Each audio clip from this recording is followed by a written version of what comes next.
the revealer, O God, of thy written and spoken word, Lord Jesus. Bless thy children this morning, Lord. Feed us with the hidden manna, O God, the message of the hour, Lord Jesus. Open our eyes, ears, and understanding this morning, Lord God Almighty. We welcome you, Lord, in the midst of the bride of the Lord Jesus Christ this morning. God bless this little flock, O God. Bless them in all things, Father. In the mighty name of Jesus we pray. Amen and amen. While we are standing, let us open our Holy Bible and read in the book of John.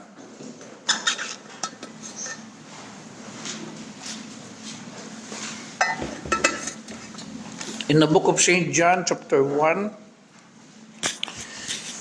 verse 1, and then we go to verse 14, the 14th verse. Now, John 1 1.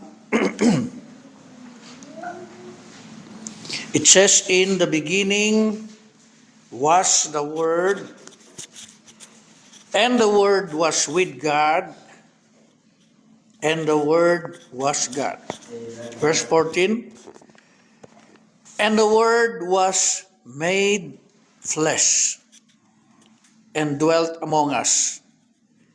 And we beheld his glory, the glory as of the only begotten of the Father, full of grace and mercy. May God bless his word. You may be seated. God bless you, saints, this morning. It's nice to be here again in this little and humble flock of God. Thank you for the invitation, Brother Gilbert and Brother Paul.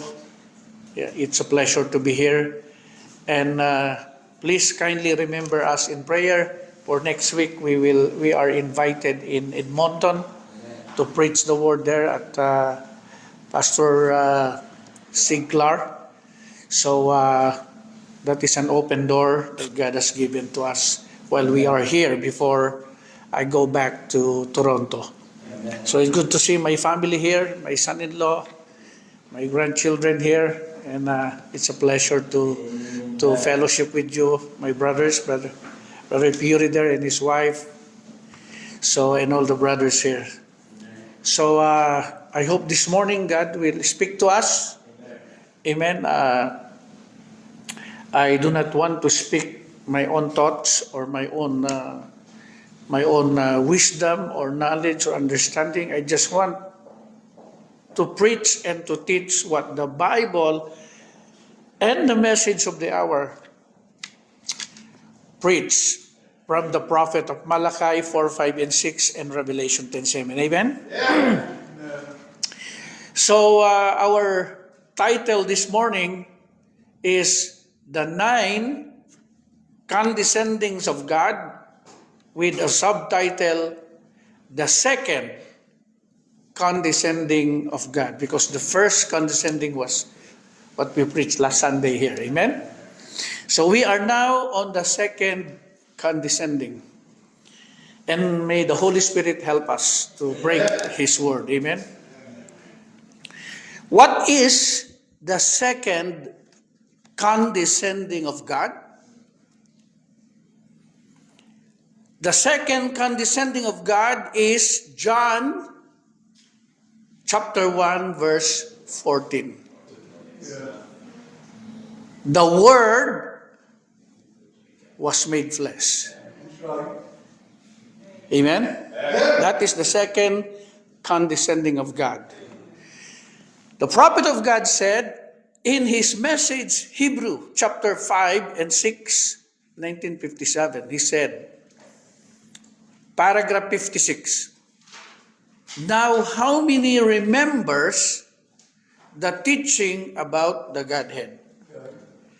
How we went back and found God like the great rainbow with all the different spirit. How it was? Then the Logos went out of God, which became the theophany.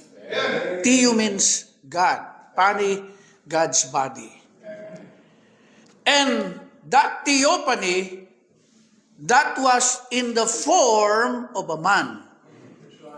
And Moses seen it pass by in the cleft of the rock.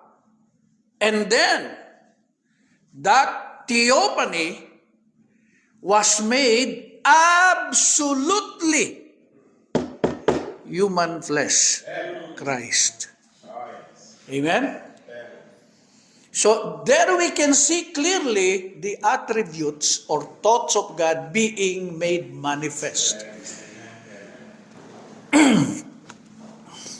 In another Bible verse in Hebrews chapter 2 verse 14, it says, "For as much then as the children," we are God's children, "are partakers of flesh and blood, He," God, the theophany, "also Himself likewise took part of the same, that through the death He might destroy him," the devil, "that had the power of death," that is the devil. The second condescending of God, my brothers and sisters, is the most important of all the condescendings of God. Why? Because the second condescendings of God, my brothers and my sisters, why God, the theophany, had to become flesh or human flesh. Why He had to become like us. In the message entitled, "God's Gifts Always Find Their Places," 1963, paragraph 56. Now the first thing, God, this was God. Jesus was God in the form of man. That's hard for people to swallow, even today, that Jesus was God. That's what He was. He wasn't nothing less than God. He was God manifested in flesh. And He was a being on earth, close parenthesis, a being of time. God became a being of time. God, who is eternal, which is not under time, now became a being of time, according to the prophet. Which means that He must had a beginning. He must had a beginning. God had no beginning, but remember the prophet of God, He must had a beginning. Therefore, He created Himself a body to live in. God Himself created a body for Himself. See, that by this creation, He might save the lost creation that He had created. Amen. The first creation of God was lost. The first creation that was created by the theophany was deformed. Amen. And God cannot redeem it by His theophany. Amen. He is the most powerful God, but the prophet of God said He cannot do it by His theophany form. Amen. He has to become human like us. That's the only way to redeem the first creation that was lost. Amen. Are you there, brothers and sisters? Can you follow? Praise the Lord. Now therefore, paragraph 59, God created Himself a body. He was the creator. and created his own creation, that by this creation he might save them that were lost in his first creation. That's you and I, creatures of time. Paragraph 73, the whole creation was lost. And in the last paragraph, and he come to redeem the whole creation. And nothing could do it but God himself. But again, not in his theophany form, but in his human flesh form. Amen? What did the prophet of God said? The first creation was lost. Therefore, to save the first creation, he need to create the second creation. You understand that, brothers and sisters? The first creation was lost, a creation made by theophany. Amen? And in order to save this lost creation that was created by the theophany, God had to create another second creation. And this time, the second creation is God himself from theophany to human form. Blessed be the name of Jesus. Amen? Amen. Hallelujah. Message, Divine Love, 1956. Because you are a miniature creator, because you're sons and daughters of God, no matter how far you stoop in sin, you're still sons and daughters of God. Because you are fallen, degenerated in your soul and mind. But God is your creator. And in your fallen state, you're lost. Undone creation of God. Dominated by the devil. That's right. But still you're sons and daughters of God. He's not willing that any should perish, but all might come to repentance. Amen. Blessed be the name of the Lord. Amen. Now, in the Message Fellowship, 1955, there's only one thing can cleanse that sin. Paragraph 65. And when your soul has been washed in the blood of the Lamb, all malice, hatred, envy, strife, all these things has died. The blood makes an atonement, amen, for the once fallen fellowship. The restoration back is the blood. Through the blood, you have fellowship. Restoration to fellowship with God. There is no other way to fellowship, brothers and sisters, but by the blood. Amen? Amen. Denominations today try to substitute that with church membership. Amen? They try to substitute the blood by religion. But there is no way back to God, brothers and sisters, but by believing and recognizing the shed blood of the slain Lamb, brothers, at Calvary, and to confess your sins there, and to recognize that you are a sinner, and you need forgiveness, and you need atonement, only from the blood of the slain Lamb of God, Jesus Christ. Amen? Hallelujah. Who is God? 1950. Your soul, after this man sinned, he marred that soul. Blackness, darkness, come into it. This is what happened to our soul. Then God came down and lived in man, suffered with man to redeem man. And the Holy Spirit comes into man. The Holy Spirit comes into man and drives that blackness and sin away from him, and brings it back into perfect fellowship, a part of God. And now we, by the blood of Christ, who cleanses us from sin, we become sons, hallelujah, and daughters of God. Amen. Amen. What does redeem means? Why do we need redemption? Message entitled, Jesus, Then Jesus Came and Called, 1964. Redeem means bring back from where it fell from. The human race fell through a woman, Eve, the first Eve. Amen? And the only way that this fallen race can be redeemed back is God had to use another woman by the name of Mary. That's right. Hallelujah.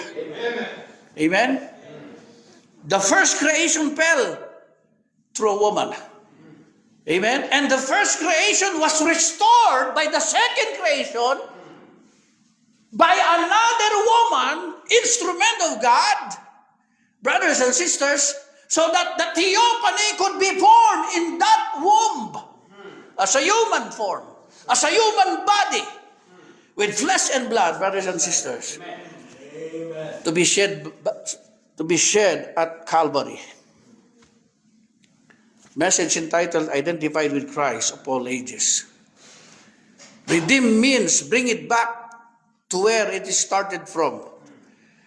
Right, you were in God's thinking. Amen? From the beginning, we all began in the mind of God. That's right. Our flesh and bones came from the Father, came from the hemoglobin, amen, and from the cell. But our spirit and soul came from God's thought, thinking attributes. And it was manifested in Job 38. The eternal thoughts of God, we were part of the thoughts. God created us in the form of theophanies. That's right. Those are the sons of God and the morning stars in Job 38. That's right. That's who we are. Hallelujah. The manifested eternal thoughts of God created in theophanies. That's right. Morning stars and sons of God before the foundation of the world. That's right. Amen? Amen. Can you follow that, brothers and sisters? That's right. But there was war in heaven. Those morning stars were divided. 1/3 of the morning stars was deceived in Revelation 12 by the dragon. Amen? And the dragon cast out those 1/3 of a small letter A angels. Brother Branham said, we are those spirits. But we do not belong to those 1/3 spirit that was deceived by the devil. We belong to the spirits that remain faithful, worshiping the throne of God in the beginning, brothers and sisters. Amen? Amen. That is the teaching of the message of the hour. Hallelujah. Amen. Now, the Word of God requires a kinsman redeemer. In Leviticus chapter 25, the prophet of God said, but the law required a kinsman redeemer. The law of God required a kinsman redeemer. You want to mark that down? Kinsman redeemer. Leviticus 25. Bridge between the 7 church ages and the 7 seals. Let me read it first.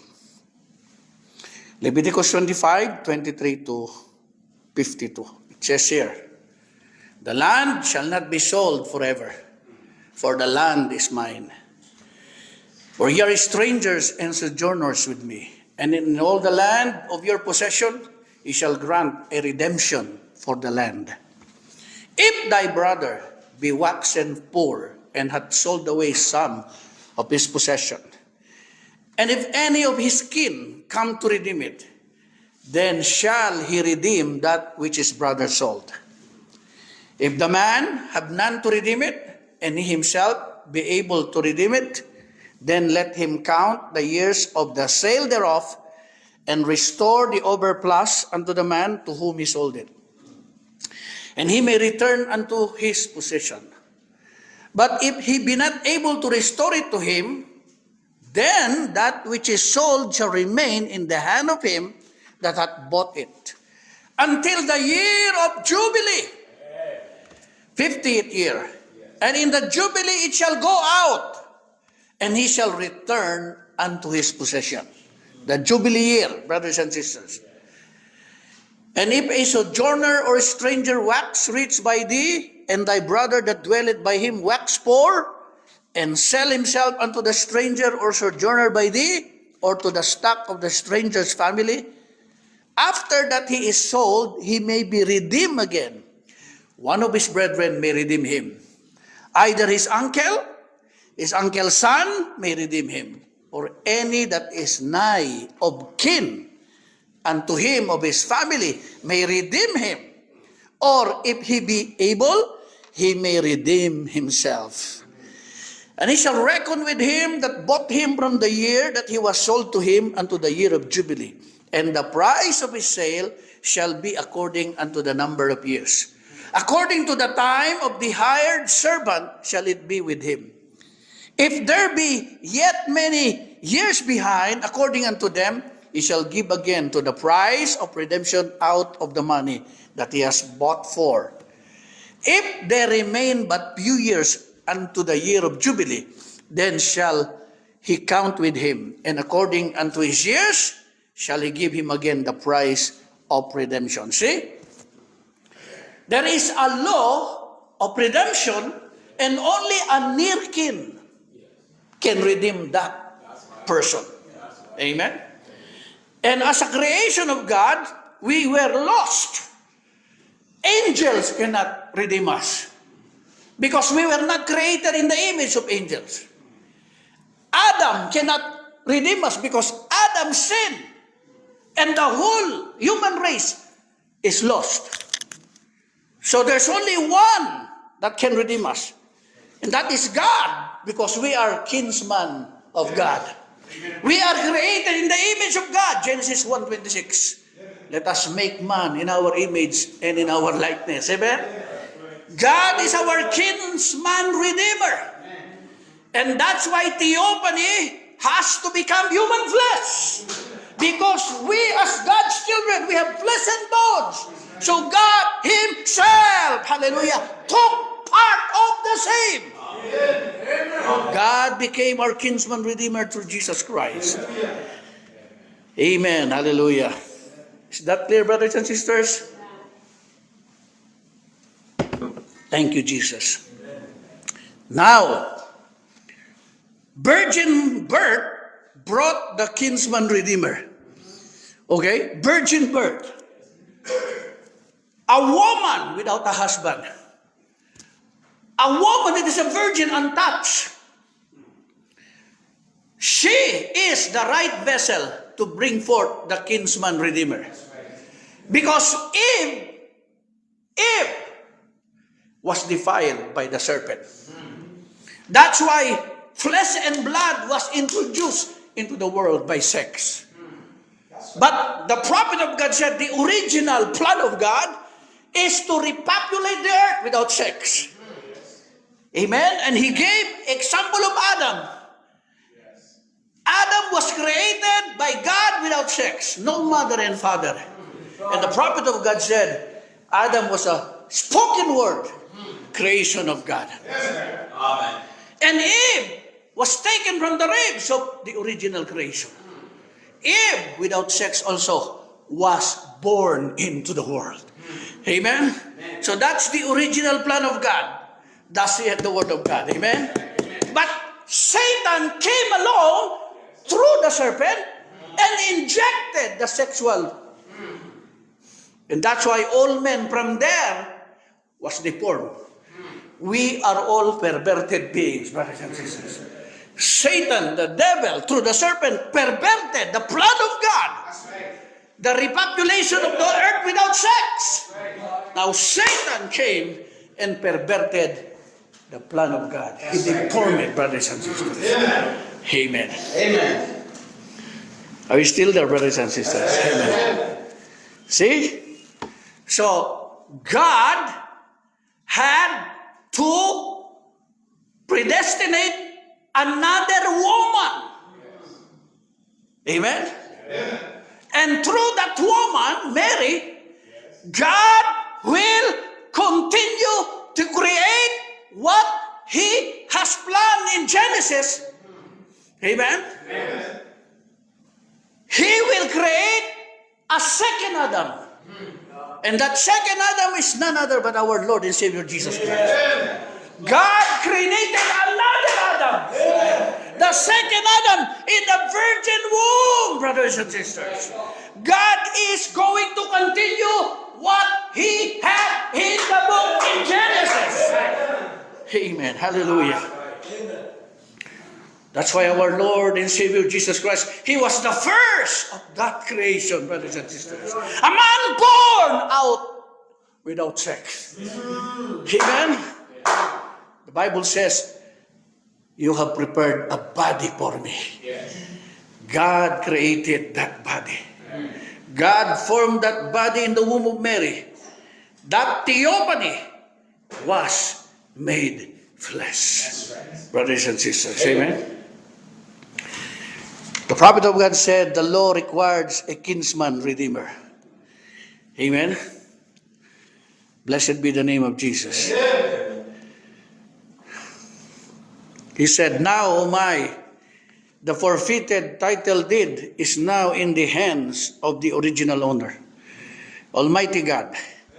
The title deed to the earth and to eternal life, when Adam forfeited it, then Satan's dirty hands could not take it. So it went back to its original owner, God Himself. There He sits on the throne with it in His hand. The title deed. Oh, that makes me feel religious. The title deed to eternal life. Abstract title deed to eternal life. When Adam forfeited it for wisdom instead of faith. Blessed be the name of Jesus. Amen. Waiting, what's it doing? In the hands of God. Waiting for redemption claims. He made a way of redemption. He made a way back. Someday, the Redeemer is to take it back. You see? Hallelujah. Watch this fellow sitting upon the throne, waiting for redemption claims. What is this book of redemption? This title deed. Abstract title deed. You say abstract. What does an abstract mean? It means it searched all the way back to its beginning. Amen? Like that little drop of ink this morning, when it struck that bleach, it went all the way back. And when sin has been confessed and fallen into the blood of Jesus Christ, it gives an abstract. It cleared everything, brother. Right straight back to the Creator again. You become a son of God. Amen. Its redemption means all legal possession to all that was lost by Adam and Eve. Oh my, what ought that to do to a born-again Christian? It's legal possession to that abstract deed, title deed of eternal life. Means that you possess everything that Adam and Eve lost. Woo! What of it, brother? The possession of the deed. Brothers and sisters, it's like holding a title deed. Amen. Everything is clear. No more payment to be made. It's been paid, brothers and sisters. You own the land and the house. And there's no more mortgage. Somebody paid everything. Hallelujah. Blessed be the name of Jesus. And that's what the blood of the Lamb of Jesus Christ has done to our soul, brothers and sisters. To my soul. It created an abstract title deed. I am a son of God. I am saved. I can never be lost. Brothers and sisters. Blessed be the name of Jesus. Everybody say, praise the Lord. Praise the Lord. Amen, amen, hallelujah. The second Adam, theophany, had to become flesh through a woman, Mary, to reverse the curse and perversion done by the serpent through Eve. See? Now the Son of God had to come through a woman, to be created here by the womb of a woman. Because through that same thing come death. Amen? Death came by the womb of a woman, Eve. And he could not come through creation like God did at the beginning. See? When God made man at the beginning, woman had nothing to do with it. God said, let there be. And a man came from the dust. He called him without any woman to have anything to do with it. But the woman, it is then was in the man. God took the woman out of Adam's side, is that right? And then woman went and brought man through sex. So the only way that God could do, he could not come in that theophany. He could not come as Melchizedek. He had to come as a man. He had to come through the woman. Thy seed shall bruise the serpent's head. And his head will bruise your heel. Get it? God had to come through a woman. He did. And he dwelt in his body of his son, Christ Jesus. God was in Christ, reconciling the world to himself. He offered his own blood as a sacrifice and gave his life, that through the channel of death, he might save you unto eternal life. The Son of God had a beginning. He had an end. He had a time of his birth. He had a time of his death. He had both beginning and end. He had both father and mother. This man had neither father nor mother, nor beginning or end of time. But he was made, this man, Melchizedek, was made like unto the Son of God. And the prophet of God said, Melchizedek and Jesus Christ is the same person. Amen. The first attribute had no beginning. The second attribute had a beginning. Amen. So that through time, flesh and blood, he can redeem us back. Amen. God had to be under time to bring us back to eternity. That's right. Amen. That's right. Hallelujah. Blessed be the name of Jesus. And the last book of the Holy Bible, the book of Revelation, chapter 5, beautifully revealed the plan and way of redemption through the slain Lamb, the Lord Jesus Christ. Amen. Remember, John 1 verse 29. The next day, John seeth Jesus coming unto him, and saith, Behold the Lamb of God, which taketh away the sins of the world. Now, before the Lamb was slain, he was washed by water 3.5 years ago. You say amen? Amen. Amen. Jesus was about to begin his ministry at 30 years old. And before he started his ministry, John baptized our Lord. The lamb had to be washed before it can be killed for a sacrifice. And it was washed more than 3 years before, brothers and sisters. Amen?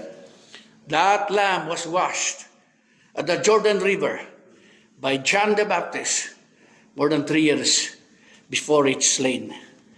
Amen? Amen. It was slain in AD 33, the prophet of God said. Amen? Amen. Influence, 1963. And the lamb had to be washed in the laver before it was presented to the priest. Before Jesus Christ was killed by the priest, John the Baptist washed the lamb. Amen? And it was killed three years later. Amen? Galatians 4 verse 4 to 6. But when the fullness of time was come, God sent forth his Son, made of a woman, made under the law, to redeem, buy back, restore them that were under the law, that we might receive the adoption of sons. Now, being a son, brothers and sisters, is different from the adoption. The prophet taught us that you can be a son of God.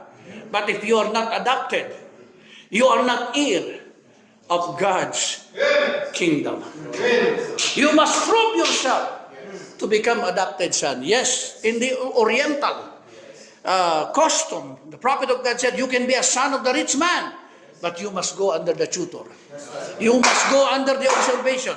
If you are worthy to become a son or a daughter, to become heir of your riches of your father. And the same thing in the spiritual. That's right. We are all sons and daughters of God, brothers and sisters. But we must pass the testing. And that's why Jesus, the Father, amen, God the Father, said to the second attribute, He said, "This is my son. Hear ye him." The prophet of God said, the Father announced to the people that this is my son, and hear ye him. God has a confidence in the conduct of Jesus Christ, that He will not teach anything contrary to the will of the Word of God, the Bible. Every people today teaches what they want, preaches what they want, but we must be faithful, brothers, to teach only what the written word and the spoken word of God said to us. Because that's the only way you can be adopted, when you are faithful to the word of God. If you're not faithful to the word of God, you will never be adopted as sons and daughters of the living God, brothers and sisters. God will not accept you. Amen? Blessed be the name of the Lord Jesus Christ. Amen. And the prophet of God said this. Amen. Souls that are in prison now, 1963. Calvary is only the beginning of the plan of God's redemption. Remember this, brothers and sisters. Hear me. Paragraph 139. He said,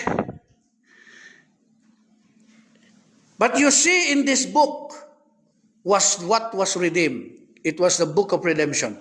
And everything that He had redeemed was written in that book. All that He died for was written in the book. And He could not leave His mediatorial seat until He had truly redeemed." See? He could not redeem it at the cross, because they were predestinated in the Lamb's book of life. And He had to stay on the throne, there to make intercession until the last person was finished. Glory. How long shall the Lamb remain on the mediatorial seat? For 2,000 years He will remain seated, brothers and sisters, according to the prophet, on the throne. And He is still sitting on the throne until now. Why? He is waiting for the last name, for the last seed to come and to recognize the power of the bleach, the power of the blood of Jesus Christ, and be converted and become part of the body of Jesus Christ. Amen?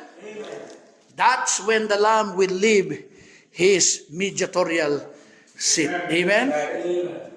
Now, many preachers in this message, they misled.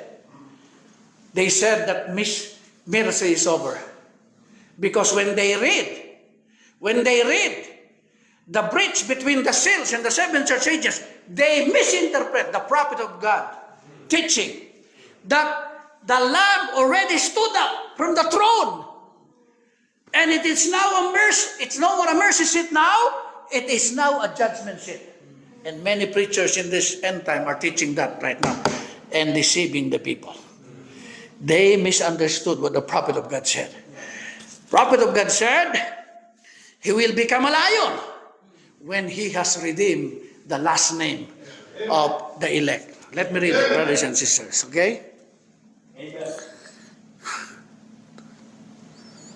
Revelation chapter 5, 1961.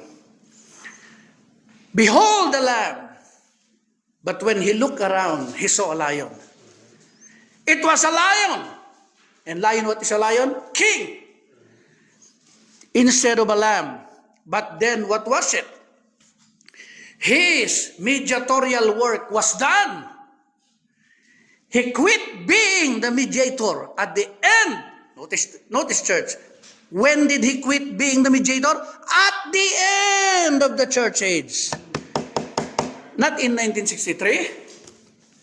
Not in 1964, not in 1965, but at the end of the church age, the prophet of God said, when the church is raptured, and when the last name is called into the body of Christ, that's when the Lamb will stand from his mediatorship. That's what the prophet of God said. Okay? To become the Lion of the tribe of Judah, his mediatorial work was done. Then, he was to become a lion, which was the judge. And now when he took the book out of the hand. Another message entitled Gabriel's Instruction, 1961. Our kinsman redeemer, the elders, was right when they called him a lamb. About, listen to that word, about to become a lion as a judge. He was a lamb. Paragraph 50. Now in the 3rd chapter, the church was gone. See? The church was gone in the 3rd chapter of Revelation. But now, redemption is to rebuild. How the church was redeemed? The revelation of what taken place during the church age? The church age is gone. The church is gone. So, he is now showing in the 5th chapter how he did it, what taken place, how he sealed the church up, the revelation of his name, water baptism, using his name, eternal life, eternal hell, serpent seed, eternal security, all great doctrines predestinated of the church that was revealed to the church. He is showing how he done it. Who was the Lamb? The Redeemer, our kinsman Redeemer, the kinsman to the church who come and redeem Israel. Paragraph 52. Now listen, church. Israel was redeemed, but it was not applied to them because they rejected him. But the church received their redemption. He is our kinsman Redeemer. As Boaz had to redeem Naomi in order to get Ruth, the Moabite, an alien, a Gentile. So Christ redeemed Israel, applied the redemption, and was rejected. Amen? So this is the teaching of the prophet, that actually Jesus Christ redeemed Israel at the cross. But they rejected the redemption of the cross. The Gentile, the church, accepted the cross. Amen? Amen. But the Israelite rejected the cross. Until now, they are rejecting the cross. But the prophet of God said, now listen to this, the foolish virgins and the denomination accepted the cross. Amen? They all accepted the cross. But they rejected the atonement of the word of the living God, the message of the hour. Amen? The foolish virgin accepted Calvary, but rejected the Son of Man ministry. Amen. To become married to Jesus Christ. Amen. But the bride of Jesus Christ, he accepted both Calvary and he accepted the message of the hour to be married to the Son of the living God. Amen. That's what the prophet of God said, brothers and sisters. Hallelujah.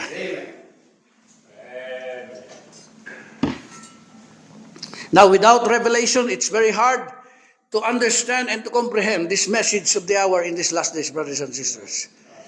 Now, the prophet of God said, he is now advancing. The Lamb is now advancing. Why? He has been sitting for 2,000 years. Now he is advancing. Hallelujah. He is about to rise from his throne to claim his possession, the rapture of the bride. See? The Lamb advancing from glory for intercession for 2,000 years. Amen. To make claims now for his redemption. Remember, he had been on his mediatorial work back there. The seals are ready to be opened. And the Lamb come from the sanctuary of God, advance forward. When shall he advance forward?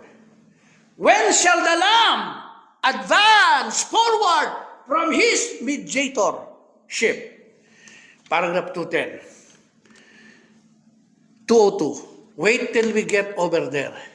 The prophet of God said, that 1 hour, take that 1/2 hour that is silent. Hallelujah!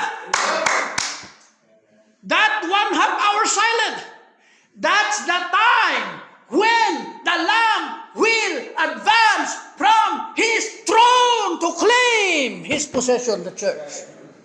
Amen? But preachers in this end time has already advanced. Amen?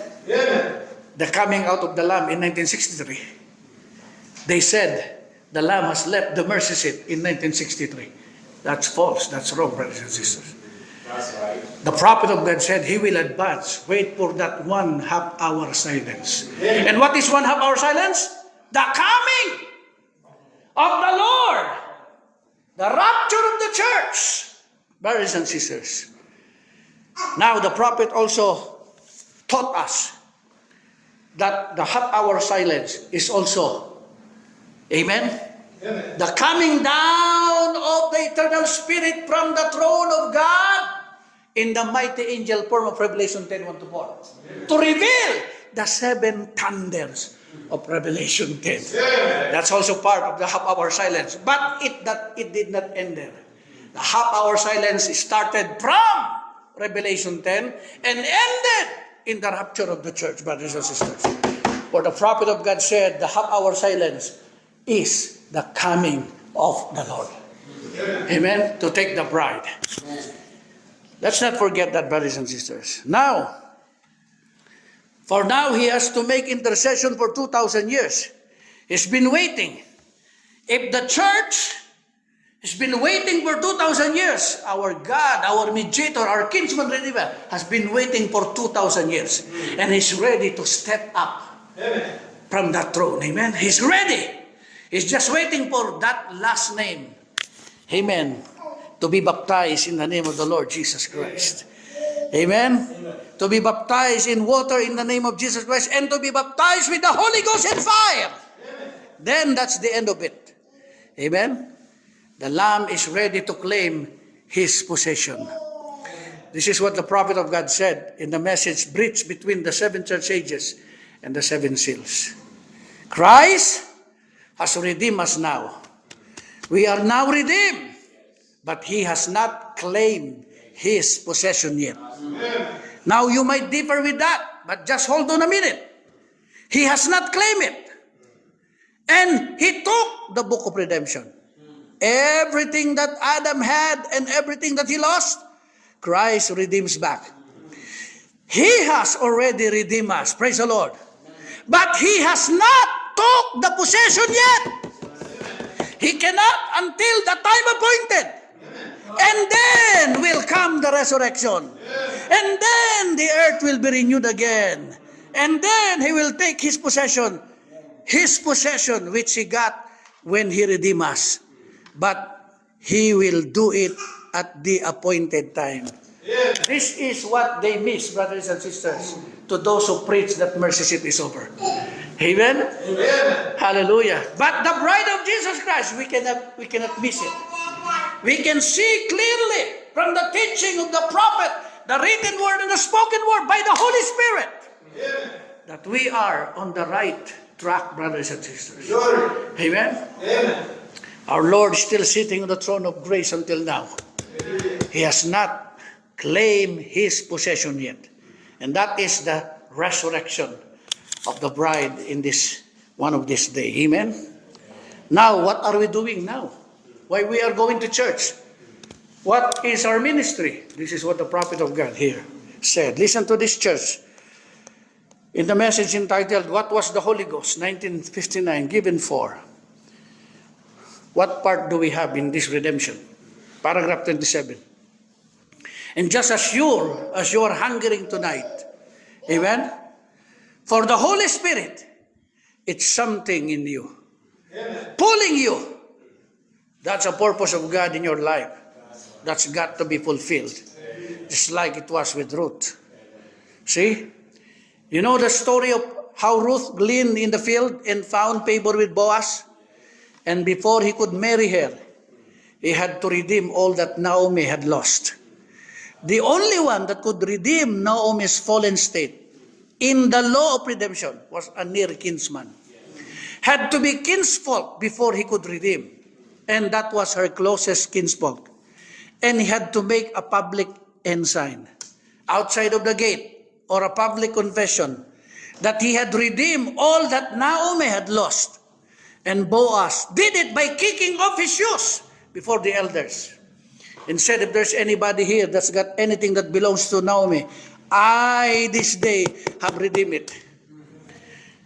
God, in order to redeem the lost church, the lost word, the lost creation, God who is infinite in spirit to redeem the lost human race, God himself became kinsfolk, a man, a son, that he created in the womb of Mary. Then he made an ensign, or a testimony outside the gates of Jerusalem. He was lifted up between heavens and earth and died and redeemed everything. And in bleeding, he sanctified the church. Amen? He sanctified the church. Prophet of God said, hallelujah, that he himself might live in fellowship, in commune with the lost spot of fellowship from the Garden of Eden, where God came down every evening, church time. Did you notice? God come down in the cool of the day, the setting of the sun. There is something about when the sun starts to get night. There is something about when it starts to get night. People think of church and of God. Christians, you see the setting of the sun, and in the cool of the evening, he would come down and commune with them. Amen. Are you communing with God when the sun is setting down? Or you are busy communing with the world? Amen. That's what the prophet of God said. Amen. God came down in the cool of the day when the sun was setting. He wants fellowship. And when before we go to bed, God longs for fellowship. God wants to hear our prayers. God wants to see our prayers in our soul communicating with God. Amen. God came down in the cool of the day. Amen. That's the purpose of Holy Ghost. It's the Father again. God the Father dwelling in you, working out His plans to finish, listen to this church, His plan of redemption. You are part of that redemption. It's not just in the hand of God. God made you His co-worker, the prophet of God. Amen. Working through you, making you a co-worker with Him, giving you a place, giving you a part for your fallen, lost brother and sister, giving you His Spirit and His love to go hunt the lost. As He did in the Garden of Eden, Adam, Adam, where art thou? That's what the Holy Spirit does to a man or a woman when it strikes into their hearts and it takes its abode. There's a tears and hungering for lost soul. Our ministry is not just going to church and praising and worshiping the Lord. The prophet of God said, we go out to hunt the lost soul, brothers and sisters. Amen. Hallelujah. Blessed be the name of Jesus. There's a tears and hungering for lost souls. It's not a fabricated burden. It's a fire coming from your heart. You want to testify. You want to find a soul struggling under sin. You want to speak the word of life to him. Amen. Hallelujah. That's what I do when I'm here, while I'm here in Canada. Everywhere I go, I try to befriend people. Say hello, good morning. And after striking a conversation, I would give my calling card for a connection. further connection, brothers and sisters. Why? That is what we should be doing in this life. Work is good. Nice house and good work is, salary is good. But that's not the real life of a Christian. Amen? The real life of a Christian is hungering and thirsting to save the dying and lost soul. What are we doing in church? Amen? Are we satisfied with just going to church? Amen? No. Prophet of God, that's what the matter with our meeting today. There is not enough spirit touch in it to go for the souls of the lost and the dying. It's more to make a name or a church or a building or a denomination instead of soul winning program. How pitiful. Yes. Amen. That's what the prophet of God said, brothers and sisters. Amen. How pitiful is the conditions of the people in these last days. Amen. They're satisfied. Amen. By going to a church, they forgot the soul winning program. Let not this church forget the soul winning program, brothers and sisters. Amen. You are a co-worker of God. Remember that. You are the hand, the feet, the eyes, the ears, and the mouth of God in this wicked, hell-bound generation, brothers and sisters. Amen. Testify of the light of the living God that is given you. Amen. Blessed be the name of Jesus. Amen. Now, redemption is only for the redeemable. Not all people are redeemable. The prophet of God said that. But you do not know who are the redeemable. So you have to preach in a group. The prophet of God said Jesus Christ preached to the group of the Pharisees because he knew there was one seed among them. Amen? But those priests and Pharisees, no matter what you preach to them, it's nothing. They are not redeemable. There is no seed within them. They can listen and see the miracles of God, but nothing will quicken and instruct us in their hearts. There's no seed.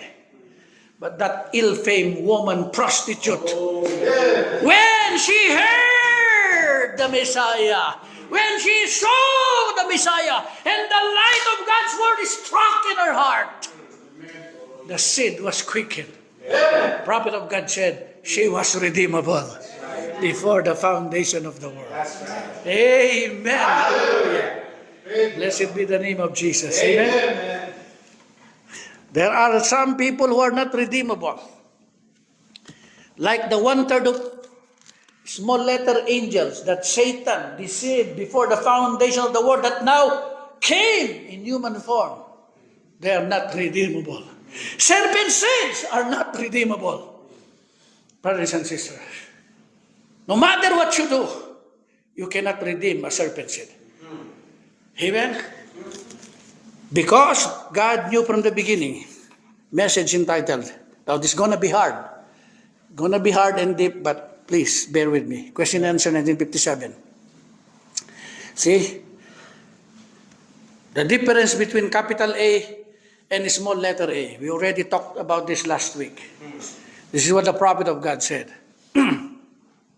Now, he said, paragraph 635, the souls that were in prison, that repented not, were not angelic being, capital A, that had been brought down in the form of angels. So they're different. But it was the spirits, small letter S, of those angelic, small letter A, beings that fell before the foundation of the world. Back then, when there was war went on in heaven, Satan and the dragon fought and Michael, and the dragon fought and Lucifer. Lucifer was cast out with all his children. All of his angels, small letter A, that he had deceived. Those angels, small letter A, came to the earth and was subject then to become human. And when they did, that's when the sons of God saw the daughters of man was fair and took unto them wives. Those spirits that come from the throne of God and stand before the throne of God and live billions and billions and aeons of time before the world ever began in the presence of God. Do you think they don't know something about worship? They come down and get right into man. And they worship God. Absolutely. They worship God. And they have a knowledge of God. And they're smart, shrewd, educated always. But God rejected them from the beginning. See? Those are not redeemable. Those 1/3 of fallen spirit, small letter A, that the prophet of God said, come now on the earth to become humans. They are not redeemable. That's why the prophet of God said, not even many people knew that Jesus Christ was on earth preaching the truth. The whole world goes on living without knowing. It will not do them good, even if they heard Jesus Christ preaching. That's right. It will not struck them. That's right. See? Remember that, brothers and sisters. That's why Jesus only came to Jerusalem for 3.5 years. While the rest of the world died. Go to hell. Why? Judas is one example of that. Judas was part of the congregation, part of the church. But when he died, he went to hell.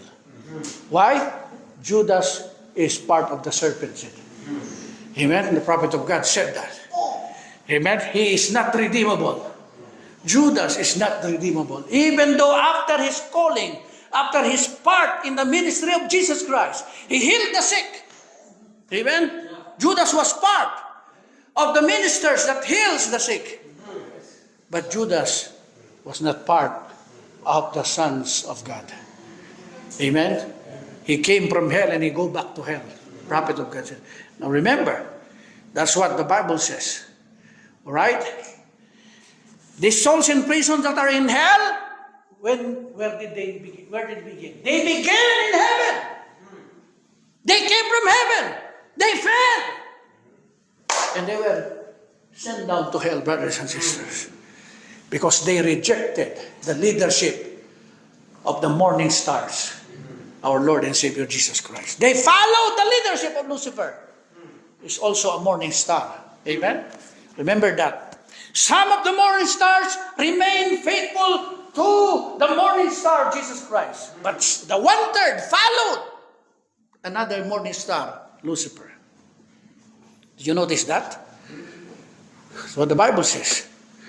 Remember, the leader of the morning star, that the opening, Jesus Christ, is now become human flesh. Right. He also came to earth as a human. That's right. And one of these days, Satan, the devil, the prophet of God said, will also incarnate in human flesh. That's right. In the person of Antichrist. Amen? You believe that? That's what the prophet of God said, brothers and sisters. Amen? That's the truth. Amen. Amen. That's what the teaching of this message is all about, brothers and sisters. Hallelujah. Amen. Now, what is the other purpose of the second condescending of God? Remember, brothers and sisters, the purpose of the second condescending of God is not only to become a redeemer, but also to create the second Adam and to create a second Eve. See? As it was in the Garden of Eden, there's an Adam, there's an Eve. In the second condescending, amen? It is God's purpose, brothers and sisters, that He will create the first, the second Adam, and He will create the second Eve. Now, God is creating a new man. This is the purpose, brothers and sisters. What then is the second condescending of God? He descended to create another creation apart from the first creation of His first condescending. The God-man, Jesus Christ, is the new man, the new creation. And the church, the bride of the Lord Jesus Christ, is the new man. Amen? Amen. The new woman, the new Eve, is the new man. Amen. It is the union of the Spirit of Jesus Christ and the spirit of man becoming one. That is the second creation of Eve in these last days, brothers and sisters. Amen? God, the theophany, become human flesh. So through that human flesh, God can create another woman. And this time, the prophet of God called that the second Eve. But as the first Eve was deceived by the serpent, the prophet of God, the first Eve was deceived in Eden. But the second Eve was deceived in Rome. That's right. That's right. When she accepted the Trinity dogmas and doctrines of man. That's right. Amen. And this time, she was deceived not by one serpent, but by serpents. Plural, brothers and sisters. Amen. Hallelujah. Hallelujah. Do you understand that, brothers and sisters? There's only one serpent that deceived the first Eve. But the second Eve was deceived by serpents. Jesus said, ye generation of serpents. Hallelujah. That's right. You say amen, brothers and sisters. Do we recognize that? Blessed be the name of Jesus. Amen. Oh my, hallelujah. Blessed be the name of Jesus.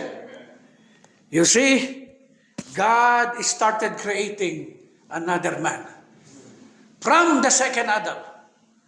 And the prophet of God said, when the second Adam went back to heaven, amen, he sent his Holy Spirit and divided it to the sons and daughters of the living God. So that the life of eternal life that was in the first theophany, manifested by the theophany becoming man, it will be imparted to us, brothers and sisters.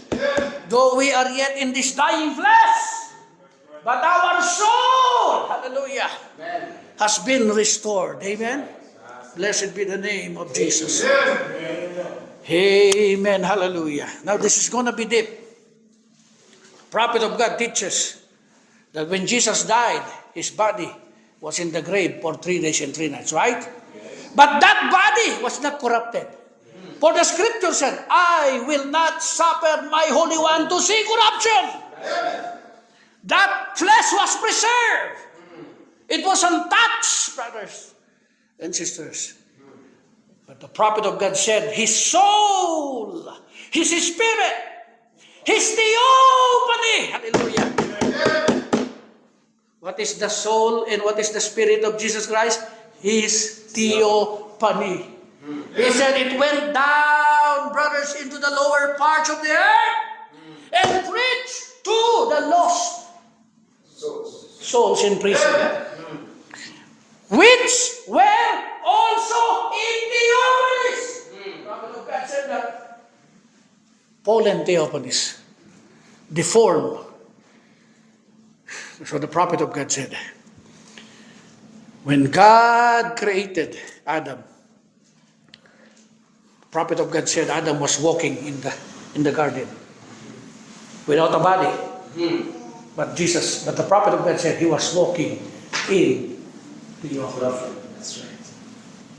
He was walking in theophany. No body yet. No arms, no flesh, no face. And then in Genesis chapter 2, the prophet of God said, God formed the dust. Formed the dust from the earth. And God breathed the breath of eternal life. That's why Brother Branham said, before the fall, Adam breathed the breath of eternal life. He cannot die, he could not get sick. He can speak and it will come to pass. That's right. Amen? Notice that body? It was the soul, it was his theophany inside of that body from the dust. But it's eternal, the prophet of God said. Until Eve, amen, disobeyed the commandment of the Lord. And that's why in the resurrection, in the day of resurrection, God is going to create, amen, new man. Where? From the dust of the earth. Right? And our soul, when we die now, the prophet of God said, when we die now, our soul will go to the 6th dimension. Amen? Will go to the souls under the altar will be waiting there until the Lamb claim the redemption of his possession. And when the rapture comes, Brother Branham said, the spirit, our spirit, will be released from God.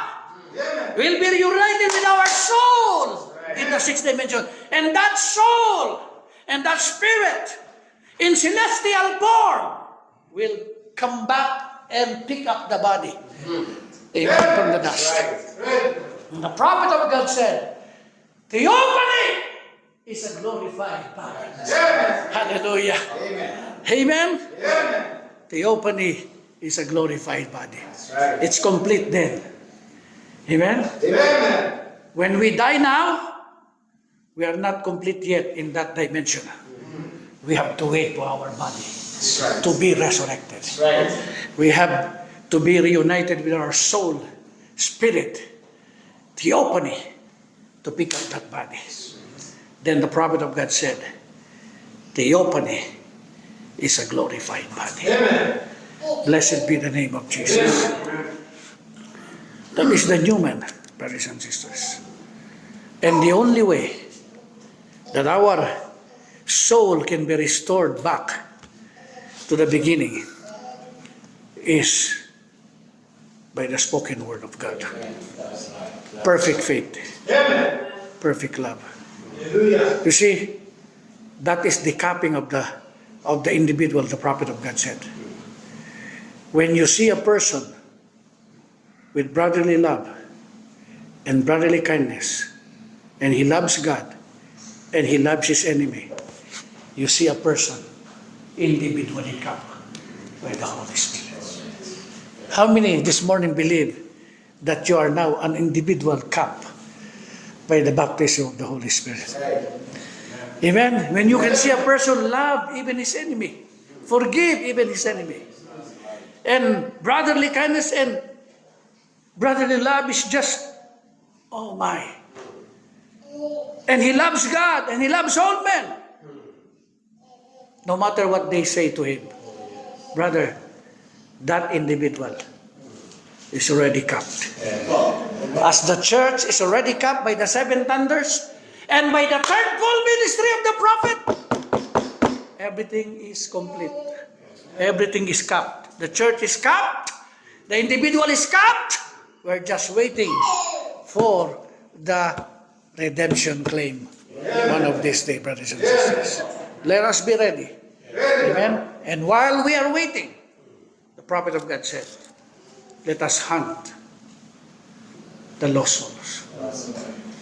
Let us not sit in our houses or spend so much time, brothers, in things that do not pertain to the kingdom of heaven. For we don't want to be found before God's presence to be slothful servants. Amen? Amen. But God will speak to us. Well done, my faithful servant. Let us hear that word. Amen. We are so blessed to become part of this ministry, of this truth in this last days. Amen. People do not appreciate this kind of message. No one will appreciate it unless they are part of the thoughts and eternal thoughts of God from the beginning. Amen. But blessed be the name of Jesus Christ. Amen. Thank God for the second condescending. Amen. And this is part of the plan of God. The 9 condescendings of God is all part of the plan of redemption, mga kapatid. Brothers and sisters, I'm speaking in Tagalog now. I thought I'm still in the Philippines. God bless you all. Amen. God bless you all. My Filipino brethren are listening from the Philippines right now. Some of them, most of them, and some of our brothers and sisters here in Canada. The Lord bless you. The Lord bless this congregation, this little flock. Continue to serve the living God. Continue to be faithful, serving the Lord, brothers and sisters. Serve God. Unite with one another. Help with one another. Win a soul. Speak to some people. Give some tracts. Invite people to come to the Lord to serve God. Amen? Visit your brothers and sisters. If you think they are feeling weak in the faith, give them a call. Amen. Say hello. Send them a verse or anything to strengthen the body of our Lord and Savior Jesus Christ. Let's all stand. Amen.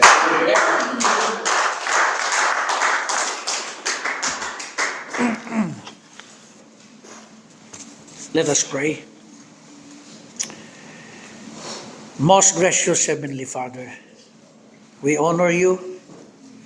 Thou knowest that we love you. Thou knowest that we need you, Father.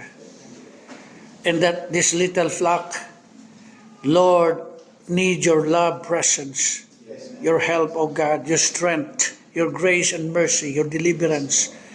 Give them strength, favor, Father, braveness, O Lord, to serve you and to testify of your holy name among this wicked generation, Father. Strengthen the weak, Lord. Strengthen everyone, Lord, that's feeling weak. If there's someone, Father, that is sick, Lord, may you touch them, Father, and heal their body. And also their spirit, Father, if they're sick, if they're wounded from the enemy attacks, may the healing power of the Holy Spirit, I speak in the name of Jesus Christ. Let the Holy Spirit flow through us, Father. Let the anointing of the Holy Spirit, the Word of the living God, bring healing to our sick body, Lord. Bring healing to our wounded spirit and soul. In the name of my Lord and Savior, Jesus Christ, I speak blessing, healing, strength, deliverance, Lord, joy, eternal life, O God Almighty. Revival, O God, to any heart, spirit, body, and soul that needs the touch and the power of the living God this morning, Lord. Blessed be your holy name. Father, be glorified, be magnified, in the mighty name of our Lord and Savior Jesus Christ. Amen and amen.